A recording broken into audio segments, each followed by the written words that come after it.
Yeah, ready to make a start when you are. Give me a shout when the recording's on. Yep. To go. We good? Yes. Okay, well, welcome to Cabinet today on the 23rd of July. Welcome everyone. Attendance, everyone is here online. Thank you for doing this online to help us all get to our meetings this morning in good time. Second on the agenda then is apologies. There's no apologies to note. So number 3 is declarations of interest. Anything to note here? Thank you, Leader. If I could just contribute. I've been made aware of 2 interests. In relation to agenda item number 7, the grant provision and third sector grants review, Councillor Mandy Owen wishes to declare an interest as she's the chair and trustee of CoStar Partnership. Could I ask Councillor Owen to confirm, please? Yeah, confirm. Thank you. Thank you. And in relation to the same item, Councillor Sue Morgan wishes to declare an interest as a trustee of the Cwmbran Centre for Young People. If I could ask Councillor Morgan to confirm. Confirmed. Thank you, Leader. I'm not aware of any other interests. Okay, Richard, do you want to come in there? Leader, I'm also on CCYP appointed by the council. Okay, great. Thank you. That's noted. Anything else comes up during the conversation, then you are welcome to indicate. Thanks, Delith. That brings us on to item 4, which is the minutes for the meeting on the 2nd of June. Are there anything anyone wants to raise about those minutes? No. If not, are we happy to agree them? Agreed. Okay. Item 5, sorry, is the action sheets. There are no items outstanding on that. Is everyone happy with that? Okay. So item 6 then is the local growth fund projects. Joe, do you want to come in on this one? Thank you, Lisa. So earlier this year at the February meeting of Cabinet, we agreed to consider a second report on the local growth fund with more detail on the proposed programmes. So today we got those projects before us to consider. Members, you will note that the funding for the engineering hub in Blenavon is not included in this round of funding. Whilst the project is absolutely still progressing to meet a local skills gap and inspire our local future engineers, we'd not be able to deliver against the funding timeline this year. But I would expect to see a funding ask in the next stream of local growth funding in 2027. So officers are confident that the programmes are deliverable within the time frame and will deliver regeneration activity and employment opportunities across the borough. The programme includes an additional project, the Pulth D Tunnel Southern Portal Restoration in Blenavon. The Pulth D Tunnel is a key component of the outstanding universal value in the World Heritage Site in Blenavon. The tunnel is known as the longest horse-powered tramway in the UK, constructed in 1815 to link the Blenavon Ironworks with the Pulth D quarry. The project aims to stabilise and restore the southern entrance to the tunnel, which is nationally significant heritage asset. I visited the site and I was in awe at the rich biodiversity surrounding the entrance and, of course, the industrial history. We must learn from the Forgotten Landscapes programme from 2008 that community engagement is crucial to respect the World Heritage Site's history and culture.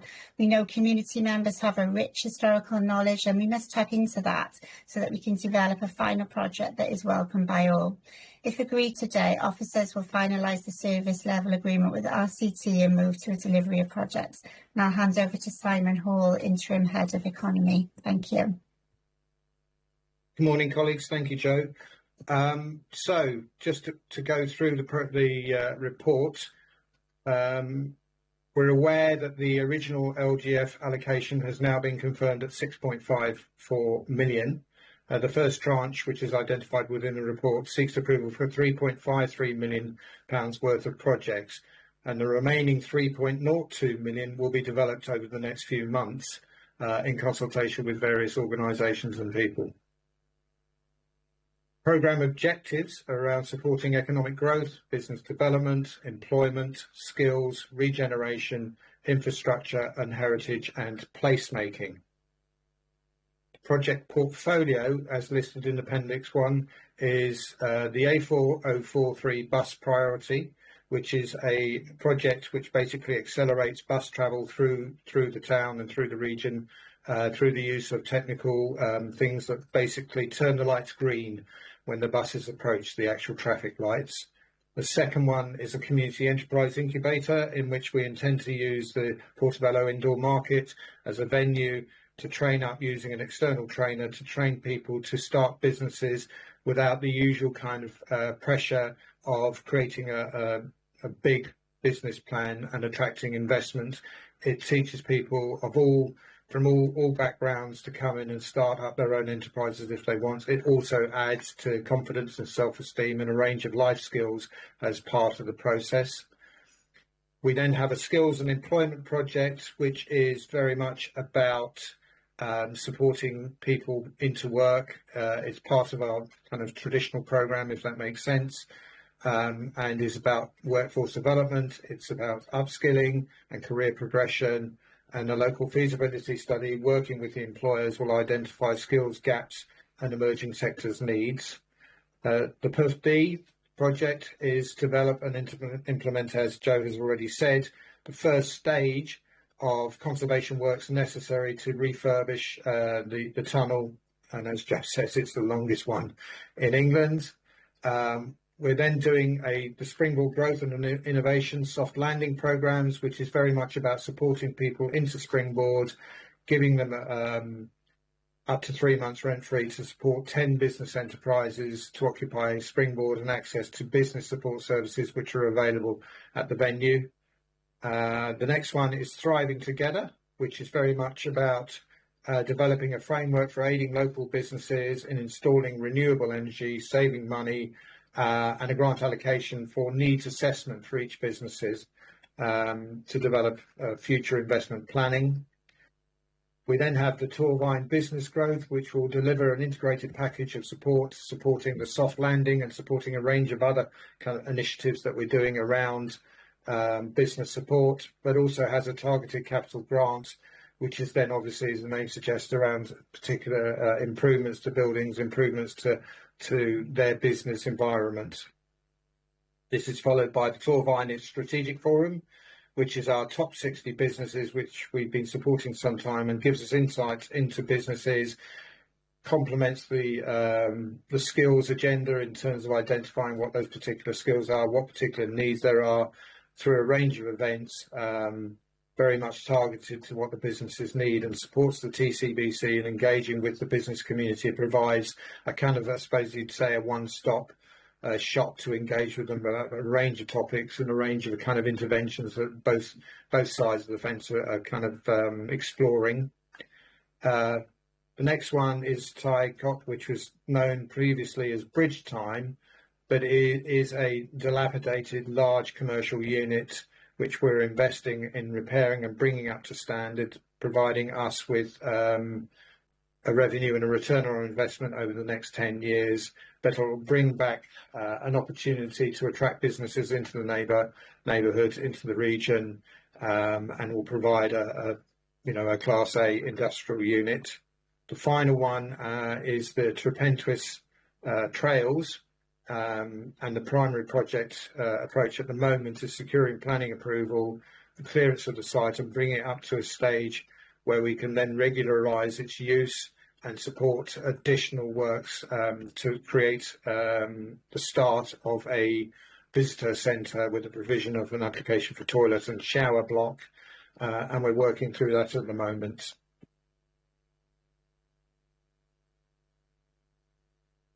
Obviously, the report recommends that there no expenditure until the service level agreement is signed with RCT. And if that's executed, we are still waiting for that from RCT. And obviously, delegated approvals for future projects, as mentioned in the report through the Chief Exec, supported by the Section 151 officer and other senior managers, subject to approval.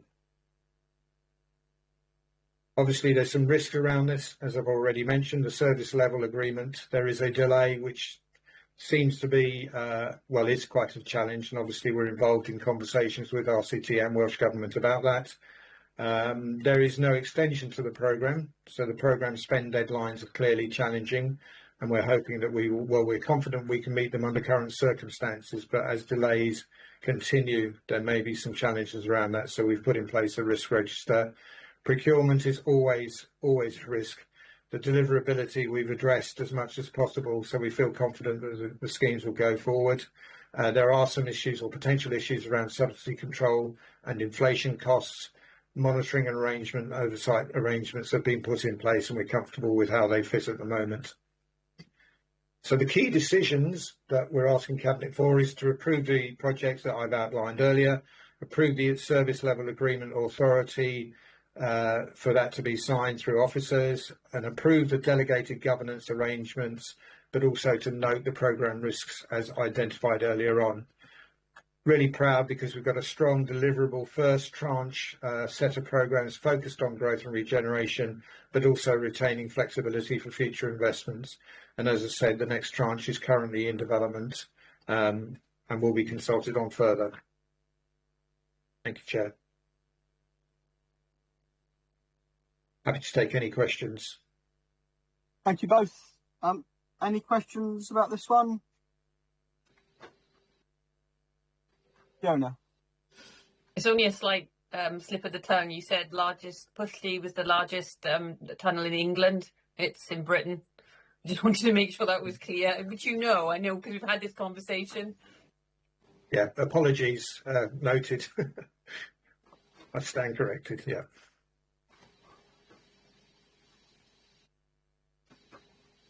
Thanks, Sue. Yeah, just about the traffic light scheme, which I think is fabulous. I love that we've got the ability to do that, to prioritise buses. Two questions. Is it likely to cause driver frustration? And how do we sort of preempt against that? Is that built into the project planning to look at the comms around it? When drivers perceive traffic lights changing in a way that they're not accustomed to, it can cause a bit of kickback. And the second question is, are we looking at a potential future bid to extend that scheme down to the south of the borough? I suppose two parts of the question. I think there's always going to be driver frustration when you have traffic lights in whatever way you put them and however the way they work. I think the intention is that you wouldn't necessarily perceive that they had priority, that they would just be known. But I can check for you and come back to you to confirm that. In terms of further schemes, obviously as part of the next tranche and future LGF bids, there may be the opportunity to look at those. We're conscious that some of the transport is challenging, and as I said, we are looking at some of those as opportunities for future bids. Thank you. Really excited about the To Pentwist scheme. As a road cyclist, there's no direct personal interest there, I hasten to add. It's all too bumpy for me. But yeah, I really think that, and the wider sort of attraction of our area for wheel sports is something that can really help both our visitor economies, destination Torvine, but also provide a positive outdoor pursuit for local young people especially, and not so young people as well. So I'm really excited about anything we can do to help that one. That's for me a great example of the deal in action. It's not a provision we would look to make of ourselves, but it's something that's organically grown up in the community, thanks to Jason Bullimore and others, and can really go from strength to strength if we can sort of help them with what they need. Yeah, we're very conscious of the wider interest in this particular scheme, and we're working incredibly hard to make sure that it delivers in the way that Jason and Michael's aspirations are. So yeah, very much noted. Right. Okay, any other questions, colleagues? If not, then the recommendations are at paragraph 7 there, or section 7. Is everyone happy to approve that report? That's everyone in favour. So yeah, thank you very much, Joe and Simon, for your leadership in this, and to all the officers involved in what has been getting the project together is always a fraught process. Okay, so if I then move on to agenda item 7, which is grant provision and the third sector major grants review. I would like to declare, in addition to the ones declared before, a personal interest as a trustee of the Eastern Valley Food Bank, who are one of the organisations listed in Appendix A. So I believe, Delith, that's a personal interest I need to declare. That's correct, Leader. Thanks, Delith. Right, okay, anything else to declare before we move on to that item? Okay. If not, then Fiona, do you want to introduce this one? Thank you, Leader. Our voluntary and community organisations play a vital role in supporting residents and shaping local change. This report proposes a clear, more accessible and more proportionate grant system that reflects what groups have told us they actually need. By introducing a single council-wide process, we can reduce unnecessary bureaucracy, strengthen fairness, and ensure funding is focused on the impact that the organisations deliver for our communities.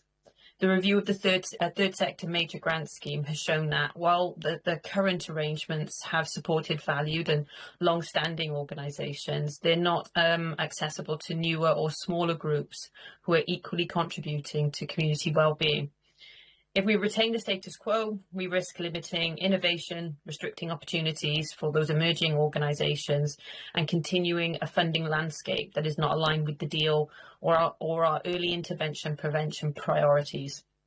Looking ahead, the proposed changes, including the introduction of multi-year funding of up to 3 years, will give organisations greater certainty, stability, and the ability to plan for the long term. The future-focused approach strengthens resilience across the sector, supports collaborative workings, and ensures that our investment reaches a wider range of groups who are delivering meaningful outcomes for our residents. And I'm confident that this revised approach will provide a longer, more secure transition period for existing provision, ensuring organisations are not destabilised as the scheme evolves, which I think is really important. By combining stability for current recipients with fairer access for the wider sector, the Council can support continuity where it matters most, while opening doors for new ideas, new partnerships, and renewed community energy. And now I think I'm passing over to Beth. Thank you, Fiona. Morning, members. Yeah, just to run you through the main areas of the report, and if I could just start with a proposed amendment to section 3.10 and 3.30, which should read 25k, not 20k, and that's for consistency with 0.311 in terms of the values. So in terms of the report, better enable the council to support community groups and organisations and the work that they do and our shared efforts under the deal in early intervention and prevention. The report is seeking approval to modify the way in which we administer grant. There are 3 key areas of consideration for Cabinet today. Firstly, through the introduction of a single application process for the council, introducing standard terms and conditions and an officer panel. The second element is to receive the finding from the third sector major grant review and the proposals moving forward, including agreements on the implementation timeline of those. And finally, a process relating to the ad hoc grants awards, which sit outside our main grant programmes. Set out within the background and throughout the main body of the report is some of the key reasons to support the proposed change. It has long been recognised that whilst grant funding is critical to the operation and sustainability of our community groups, it is not without challenge, and as Fiona alluded to, for a range of reasons, including accessibility, eligibility, bureaucracy of process, and often output driven as opposed to outcome and impact, and can be distributed across different funding programmes. Throughout the report, the Council is seeking to simplify processes and improve accessibility in response to the feedback from the sector. This sits alongside wider work with some of our partners to align our collective principles and approaches to community grant administration across the board. So we're moving forward. The first consideration is in respect of a single grant application process, with the preferred option is set out in section 3.9 to 3.15 for the report. the principles of which include 2 layers of grants, a higher element, which is between 25k and 75k, and then a lower grant value of up to 25k. The administrative requirements are designed to be proportionate to those grant levels, and that they apply in terms of the application process, the payment process, and ongoing monitoring arrangements associated with them. In all instances, irrespective of value, applicants will be required to be constituted, have a memorandum of association, have a bank account, be required to submit a pro forma or application, again proportionate to the values, and we requested meet with the panel for a conversation more aligned to the deal and our ambitions there. Reoccurring multi-year awards, particularly in respect of third sector major grants and the arts and culture grant, will also include an inflationary uplift moving forward. And as outlined, a grants panel will be introduced to consider all applications on a quarterly basis through discussions with the applicants, and based on what has been submitted in advance of that. Representatives from partner organisations will also be invited to be part of that panel to ensure it's widely represented, and then they will form recommendations for the relevant category report to come forward. The second consideration for Cabinet is in respect of the third sector major grant programme. The grant scheme, as we know, is a long-standing programme available with an allocation of 380,000 currently, and has been administered to the same 13 organisations for a period of time. The team have undertaken a comprehensive review this year to inform the options and recommendations associated with the grant set out within the report. Officers also formed part of the council working group to ensure alignment with the proposal that we've just outlined in terms of a single grant process. In terms of the recommendations, these are linked to the third sector major grant review. These are set out in 3.30, included 2 levels of award, up to 75k and up to 25k. This will provide a balance between longer term strategic investment and annual programmes for smaller innovative projects. The grants will be considered by a panel. Also important to note that specific arrangements will be put in place to top slice funding to support the wider strategic priorities and delivery of the deal, and the Council's early intervention and prevention approach, specifically related to our organisation's TVA and citizen advice. A key element for Cabinet today is the option for implementation timeline of these revisions, which are set out in section 3.13 and 3.39, to include the benefits and disbenefits of both. The preferred option being recommended for approval by officers is an elongated implementation, with the new programme being introduced in April 2028.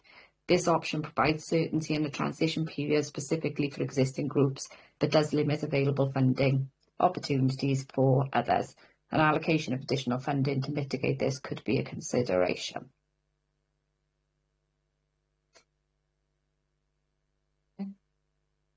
And then in terms of the final consideration for Cabinet today, this relates to how the Council manage ad hoc grant requests as outlined in section 3.41 to 3.52 of this report.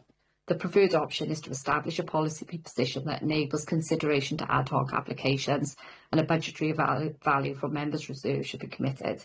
The grants panel would assess any community request quarterly against the criteria set out.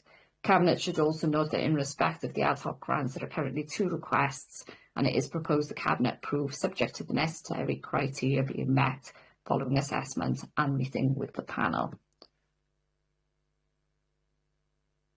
So in terms of the recommendations, Cabinet asked to approve option 1 to introduce a single grant administration process as outlined in section 3.9 of the report, to approve the recommendations associated with the third sector major grant scheme, approve option 2 in relation to the implementation of the third sector major grant scheme as outlined in section 3.34 of this report, which is an elongated implementation for April 2028, and approve option 2 in relation to the administration of an ad hoc proposal as outlined in section 3.46 of the report, which is the policy position is established to consider ad hoc applications, and a value allocated from members' reserve is committed. Appreciate there is a lot in the report, it's multidimensional, but hopefully it's come across that there are 3 key elements here for Cabinet to consider today. happy to take any questions.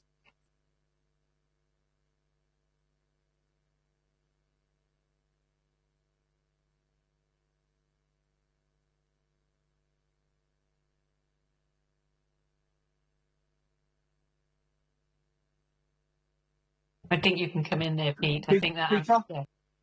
Okay, thank you.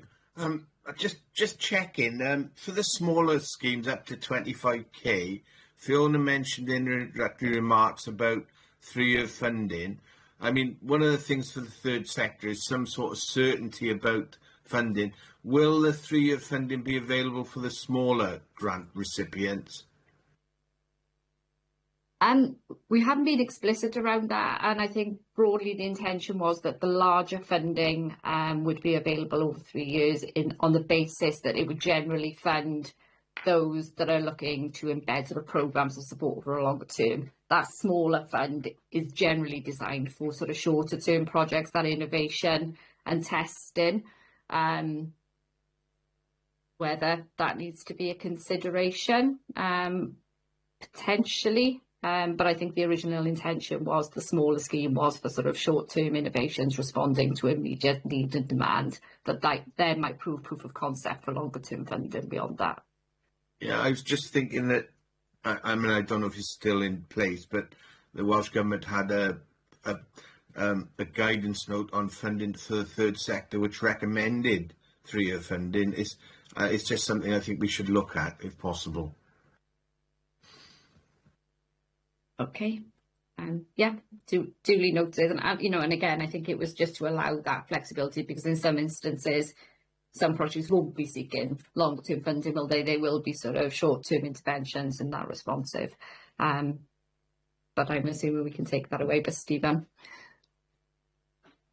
I think the flexibility is in the programme to effectively say that you'd agree it for a year, for all the reasons that you've said, and if people, if it would be, we wouldn't make them jump through all the same hoops. If the programme was still adding value and still meeting all the criteria, we could just agree to extend it. But I would be advising not to start off with a 3-year agreement, because I think you're locking yourself into something then that you may or may not deliver what you want it to deliver, or may not flex the way that we want it to flex.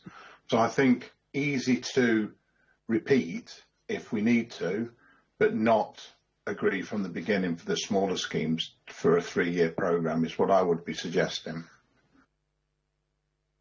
That's fine, Stephen, as long as there is some flex, then I'd be happy. Okay, for me to come in now? Sue? Yeah, come in, Sue. Yeah. Just to say, I welcome the report. I think it's high time that we had that kind of consistency and approach, and there's a lot of work gone into it, which is excellent. Little technical inconsistency in the report earlier on. There's one section refers to 20k as being the threshold and another as 25, so it'd be a good idea to tidy that up. That's just me being a pedant. I really, really welcome the commitment to an inflationary uplift. I think too long our community organisations have had to continue in the face of some real financial pressures from external costs rising and employment costs rising without inflationary uplift. So I am thrilled to bits to see an inflationary uplift built into the system. The mechanism of top slicing, I don't think I completely understand in the report, if I'm honest. So I'd welcome a little bit of explanation around the top slicing issue. And finally, sorry, it's a lot of points, the mechanism for using member reserve against the ad hoc applications, and those two specific ones that are within the report. Is that a sustainable mechanism going forward? Is member reserve foreseen as the funding mechanism for ad hoc applications going forward, or is that just something for this year? Sorry, long list of questions. okay, I think probably the anomaly on the values, I think, was the point I alluded to at the start, which was to just clarify and tidy that up. So I picked that up. So apologies that was there in the first instance. In terms of the sort of the top slicing, that is essentially when we've kind of looked at the organisations that are currently in receipt of third sector major grant, that it is a sort of a difference between those community grassroots organisations and groups that sort of operate at a locality, at a place space, versus sort of TVA, which is a third sector representation organisation, and equally Citizen Advice operates on a much bigger platform. So there is an opportunity to manage them through sort of a more formal sort of organisational SLA commissioning type arrangement, as opposed to a grant administration that might be more appropriate for community groups. So it felt there was a slight discrepancy in terms of the types of organisations that were being supported under that, all valuable but potentially needed to be administered in a slightly different way for clarity and accountability moving forward. So that's on that point. And then in terms of the member reserve, I think it references in the report that one of the risks are that the ask from groups could exceed the amount of funding that is available. I think that is a real risk, and member reserve is an option, but the report also alludes to over time, as we identify how community can respond differently to some of the challenges and the needs of our community, especially around early intervention and prevention, there is an opportunity from a service delivery internally to look differently at how we deploy our resources and our funding. So it could be that actually, if there are solutions within the community that can respond to the challenges more effectively, how do we realign our resources to give potential funding in that space? So I think there are a few options available to us, Councillor Morgan, in that space. But limitation of funding is definitely a risk and consideration that will need to be made. Was there another one? I think you said 4 points, but I can't remember the other one. Apologies. I think that was all of them. Thank you. Okay, thank you. Mandy. Yeah, thanks. I welcome this. I think it is high time that we looked at it. I know it's been on the agenda for many, many years now, and I think we just need to make sure that we get it right and fair. But I'm also aware that it's getting very difficult now to get grant funding elsewhere. Lots of the grants which are available have all been stopped or changing criteria. So I know lots of community groups are struggling to get grant funding as well. And I just a plea really that there's organisations which have had this funding for many, many years, and they rely on it to carry out their day-to-day services, pay their staff. So I just think that we need to be up front, make sure the communication engagement is out there with all of the community groups who are going to apply for these grants. Fiona, were you going to come in? Can I come in? Response? Yeah, of course. Yeah, so I was talking to Ant, not you. Yeah, I totally take on board what you were saying there, Mandy. This has been a very difficult challenge, and I cannot stress how difficult it has been for myself and for officers to be able to meet the needs of our communities. We all accept, I think we've all accepted here, we need change. We need to change the way we do it. We need to make it less bureaucratic, more transparent. But how do we then mitigate to protect those organisations that are already delivering? And that is why, you know, one of the options we could have done was to go straight in within the 12 months review, because we've already done that review process to a degree. We're already, you know, fully engaged with those recipients and potentially new recipients through the third sector grants review. But we made the conscious decision to extend that, hence you're being asked to recommend option 2, because we want to ensure that those organisations that are already delivering good work don't feel that they end up getting destabilised, which I've got confidence in them that wouldn't happen as well, because I think they are really resilient, but it's in ways of just trying to be able to manage that. That was the goal. So, you know, I've had lots of conversations with different members as well as officers, and you know, this is the beginning of it, and we have options ahead of us. So I hope everybody can support it. Yeah, can I just come back in? I know there's a lot of hard work, and I know we have to do this, and we need to make things fairer. I get all that, and and I am fully supportive of it. I just putting it out there to make sure that we are consulting, we're engaging, we do as much and give people as much information as possible.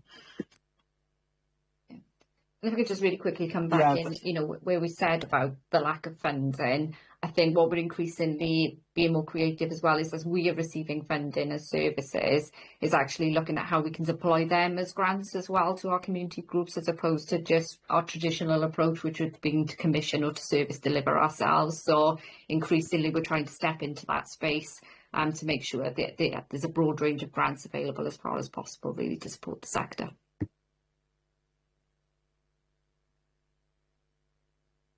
Dave, do you want to come in there? Just briefly as well, to add to what Beth was saying there, the aspirations here when we look at the deal and our way of delivering through the deal is about transferring that resource into a community space to empower communities to be able to do more, but it still means that we'll need to make appropriate considerations of that during the MTFP process. So when we talk about things like inflationary uplifts, we do need to make sure that's appropriately considered as part of that MTFP. That's what we'd be looking to achieve, is those inflationary uplifts. But that doesn't necessarily mean that the size of the overall pot grows year on year. It's something that would form part of that MTFP process that members would consider at that point in time. So whilst that's what we'd be looking to achieve for the individual organisations, there may be further choices around the specific allocations that go to individuals. But that's something that we'd have to address year on year from 2028 onwards. As I understand it, the option 2 gives a longer timeline to do exactly what sort of Mandy and Fiona said, and have that time to consult. And I guess it's right that we move to a fairer system that's built around our objectives, especially looking to the deal and how we can work together to deliver those objectives. But with any system that's built up historically, as opposed to necessarily in a particularly strategic way, moving from where you are to where you want to get to might be fairer, but it's how you bring people with you, I guess, on that journey. So, and the other part of this report that I really commend is the approach to the one-off grants, and how we can try and debureaucratise that as much as we can to get money out to local organisations without burdening them with the kind of requirements that we always complain that we're burdened with when Welsh Government give us money. The more of a light touch system to let those organisations get on with delivering for the community, rather than filling in forms and fulfilling the criteria of, objectives that we give them, criteria of sort of grant criteria that we give them, as opposed to fulfilling the wider objectives of benefiting the community. I think it's something that I definitely put a hand up for. Grand. Any other questions on this? Yeah, the recommendations on this report, he says, opening the wrong tab on his computer, are paragraph 7.1. We're asked to approve option 1 to introduce a single council grant administrations process, as outlined in section 3.9 of the report. Secondly, to approve the recommendations associated with the third sector major grant scheme review, as outlined in section 3 of this report. Thirdly, to approve option 2 in relation to the implementation of the third sector major grant scheme, as outlined in section 3.34 of this report. So that's option 2. And then lastly, to approve option 2 in relation to the administration of ad hoc proposals, as outlined in section 3.46 of the report. Are we happy with those recommendations? Right, that's carried, and thank you to Beth, Dave, Fiona, and everyone for your hard work on this, and to Andrew for the financial aspects of it as well. Okay, that brings today's cabinet to a close. I think we're going